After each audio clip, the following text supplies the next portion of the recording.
안녕하십니까.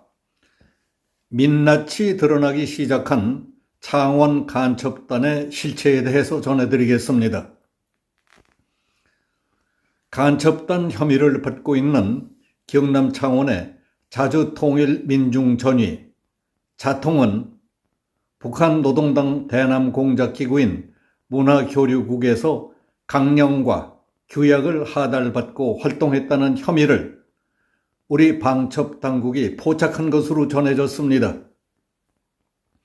자주통일민중전위 자통은 민주노총 경남지역 간부들을 조직원으로 포섭하고 그들을 통해 대우조선해양하청노조 장기파업 등에 관여한 의혹으로 국가정보원과 경찰 수사를 받고 있습니다. 조선일보에 따르면 자통 강령에는 미 제국주의 침략 세력과 그들과 결탁한 친미 예속적 지배 세력을 타도하고 노동자와 민중의 주도 아래 광범위한 민족 자주 역량을 묶어 세워 자주적 민주 정권을 수립한다는 내용이 포함됐다는 겁니다.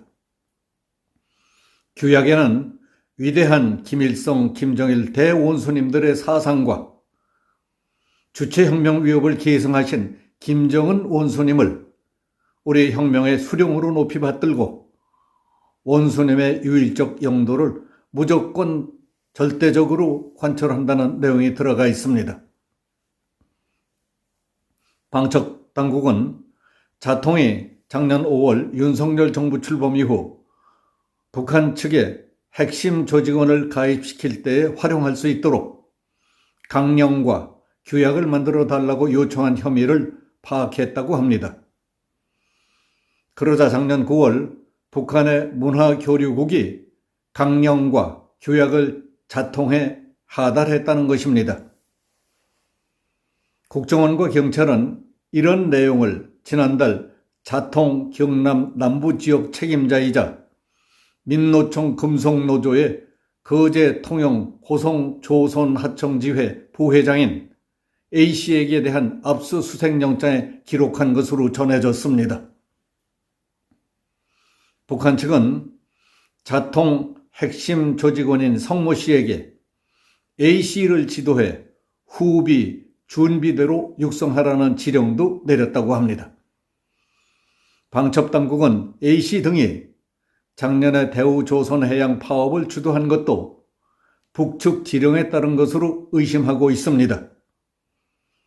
북한 문화교육국이 자통에 하달한 강령이 활동 목표라면 규약은 행동 수칙에 해당하는 겁니다.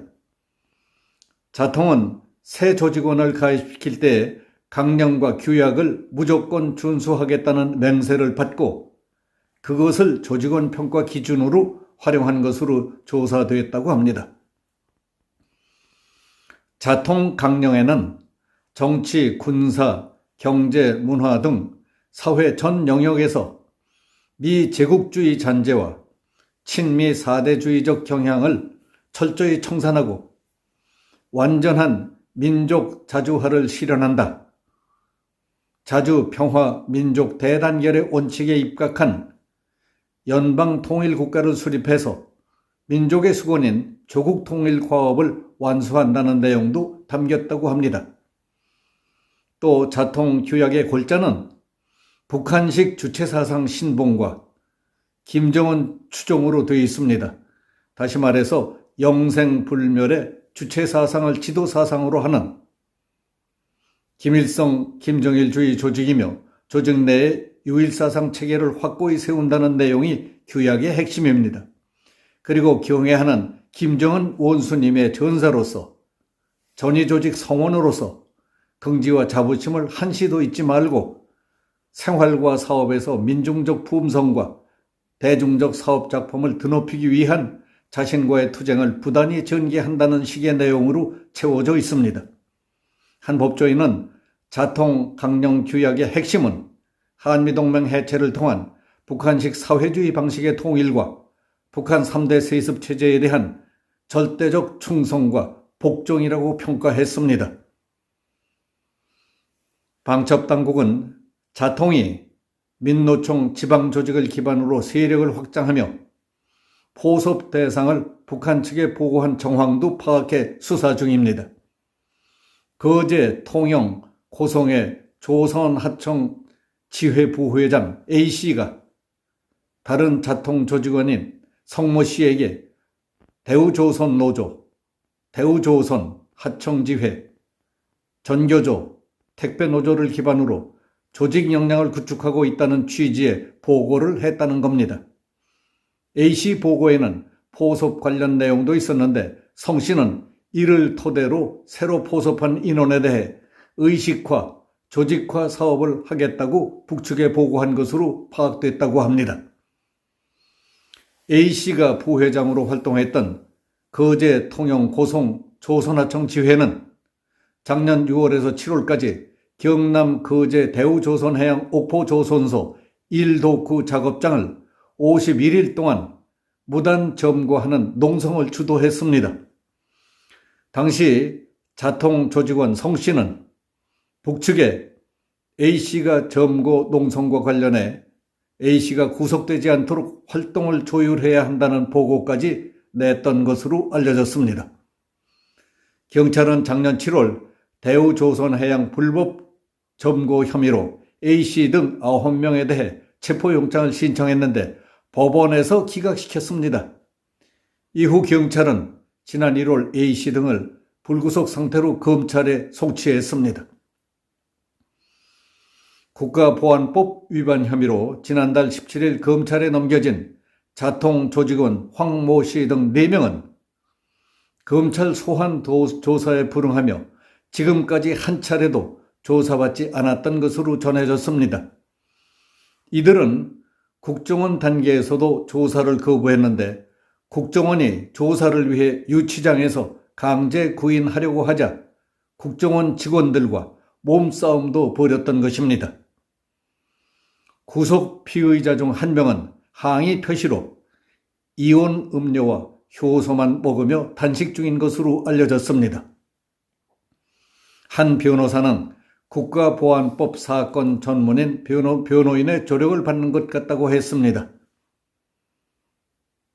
창원 간첩단 사건 피의자로 검찰 조사를 받고 있는 자통 조직원 황모 씨와 검찰 법원에 출석해서 보이고 있는 이재명의 태도에서 느낄 수 있는 공통점은 무조건 일단 부인하고 끝까지 소환 조사에 불응하면서 조사를 받지 않으려 한다는 점이었습니다. 간첩단 자통 조직원 황모 씨 등 4명은 그동안 검찰 조사에 불응하며 한 번도 조사를 받지 않았던 것으로 알려졌습니다. 국정원 조사 단계에서도 조사를 거부해 강제 구인하려 하자 국정원 직원들과 몸싸움까지 벌였다고 했습니다. 이재명의 경우도 어떻게 해서든지 불려가지 않기 위해 별의 별짓을 다 하고 공당인 제1야당을 방탄당으로까지 써먹고 있지 않습니까? 그러더니 어제 서울중앙지법에 가서는 수많은 증거를 토대로 묻는 질문에 극도로 말을 아꼈다고 합니다. 이재명은 지난 1월 28일 서울중앙지검 소환 때만 해도 무도한 윤석열 검사 독재 정권의 폭압에 맞서서 당당하게 싸워 이기겠다더니 법원에서는 말을 아끼는 태도가 예사롭지 않더라는 의문이 많았습니다. 그 이유는 검찰은 검찰 독재라는 굴레를 씌워 공격하려는 정치 공격 목표로 삼았었지만은 법원은 심판자이기 때문에 재판부를 자극시켜서 이루을 것이 없다는 계산 때문이라는 해석이 가능할 것입니다. 저런 부류의 인간들은 상부의 지령에 의해 움직이거나 아니면 철저히 자기 이해관계만이 의사결정의 요인인 경우가 많습니다. 그래서 저들은 상부로부터 꼭두각시 아니면 항상 벌레 취급을 받으며 일회용으로 쓰이고 처참하게 버려지는 때가 적지 않습니다. 붉은 물이든 자들에게 국가, 사회, 미래, 우리는 없습니다. 따라서 인간의 선의를 바탕으로 하는 진실, 사실, 양심, 의리와 같은 미덕은 이미 다 증발해 버린 자들입니다. 미래도 희망도 우리도 중요하지 않고 오로지 지금 당장 나만이 있기 때문에 당장 돈, 출세, 쾌락만 있다면 헷가닥한 한 큐에 돌아버리는 것은 잠깐입니다. 믿을 수 없는 인간들, 쓰레기 같은 자들이 대부분입니다. 저들이 선거 때만 되면 어떤 어려움만 있으면 무조건 돈을 풀겠다는 것도 돈 사건, 각종 탐욕 사건에 더 많이 얽혀드는 것도 우연이 아닙니다. 그런 뿌리와 배경이 잠재의식에 자리 잡고 있기 때문이라고 봅니다. 여기서 마치겠습니다. 감사합니다.